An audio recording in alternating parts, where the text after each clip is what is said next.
झारखंड में एक नई वैकेंसी आने वाली है और इस वैकेंसी का नाम है झारखंड फॉरेस्ट गार्ड वैकेंसी।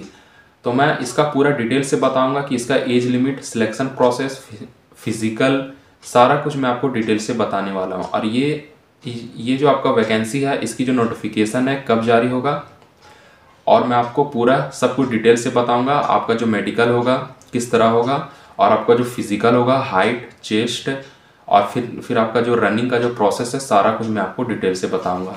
तो जो मैं आपको बताने जा रहा हूँ ये आपका ऑफिशियली जो अभी नोटिफिकेशन आया है, इसको मैं देख के बताऊंगा। और इसका जो PDF है मैं अपने टेलीग्राम चैनल में दे दूंगा। तो मेरा टेलीग्राम चैनल का जो लिंक है वीडियो के डिस्क्रिप्शन में डाल दिया, वहाँ पे जाके आप ज्वाइन हो जाइए। वहाँ पे आपको इसका जो PDF है वो मिल जाएगी। तो ये जो आपका वैकेंसी आने वाला है वो आपका 2025 में किस महीने में आएगा वो भी मैं आपको बता दूंगा। तो अगर आप मेरे चैनल में नए हैं तो जल्दी से आप मेरे चैनल को सब्सक्राइब कर लीजिए और बेल आइकन पर प्रेस कर लीजिए। और मेरे टेलीग्राम चैनल से भी आप लोग जुड़ जाइए, इसका लिंक मैं वीडियो की डिस्क्रिप्शन में डाल दिया हूँ। वहाँ पे जाके आप ज्वाइन हो जाइए। वहाँ पे आपको हमेशा government job, government exam, vacancy, exam date, result के बारे में हमेशा आपको नई नई इन्फॉर्मेशन वहाँ पे मिल जाएगी। तो चलिए वीडियो को स्टार्ट करते हैं। झारखंड में जो आपका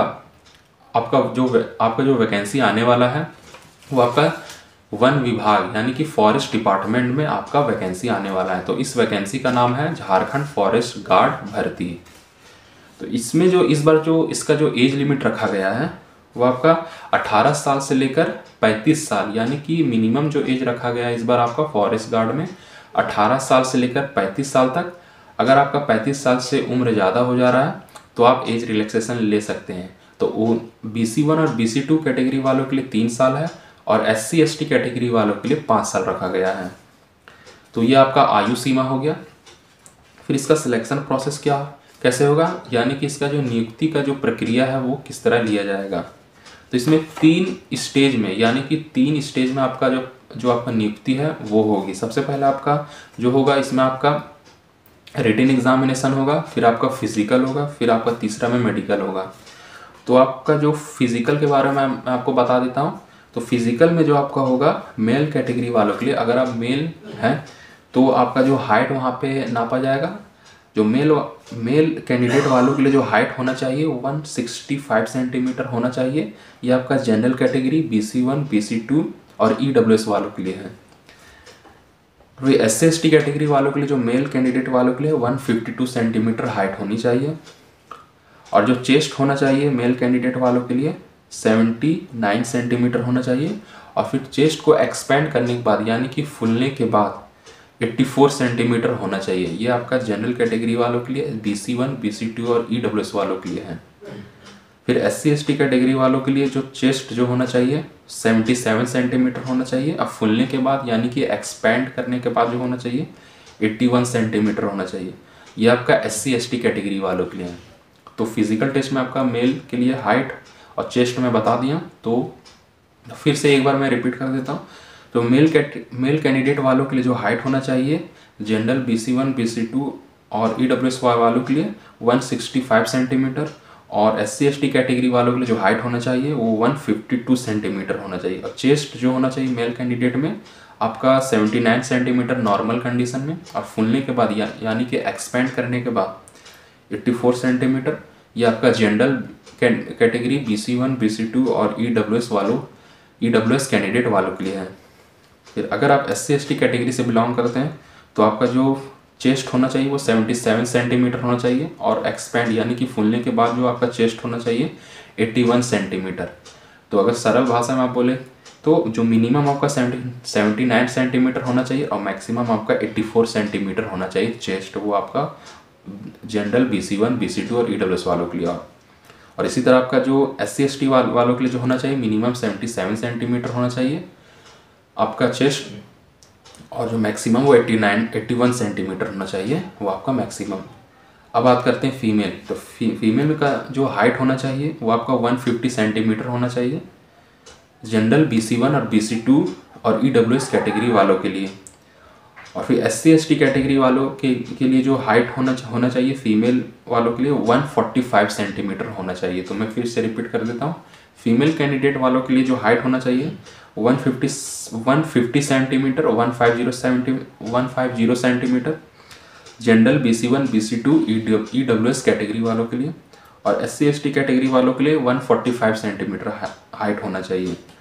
तो फिर जब आपका फिजिकल ये सारा कुछ हो जाएगा, आपका फिजिकल एफिशिएंसी टेस्ट जिसे आप इसे कह सकते हैं, फिर आपका पैदल टेस्ट होगा, यानी कि आपको पैदल चलने के लिए बोला जाएगा। तो मेल कैंडिडेट वालों को कितना पैदल चलना है, 4 घंटे में 25 किलोमीटर पैदल चलना होगा, या वहाँ पे आपको क्षमता को नापा जाएगा। तो मेल कैंडिडेट वालों के लिए, मेल अभ्यर्थियों के लिए 4 घंटे में 25 किलोमीटर पैदल चलना होगा, और फीमेल वालों के लिए 4 घंटे में 14 किलोमीटर चलना होगा। तो मैं फिर से रिपीट कर देता हूँ, 4 घंटे में 25 किलोमीटर मेल कैंडिडेट वालों के लिए यानी कि पुरुषों के लिए, और महिलाओं के लिए 4 घंटे में 14 किलोमीटर पैदल चलना होगा। तो ये आपका फिजिकल का हो गया पूरा। मैं आपको पूरा फिजिकल बता दूँ, फिर आपका मेडिकल टेस्ट होगा।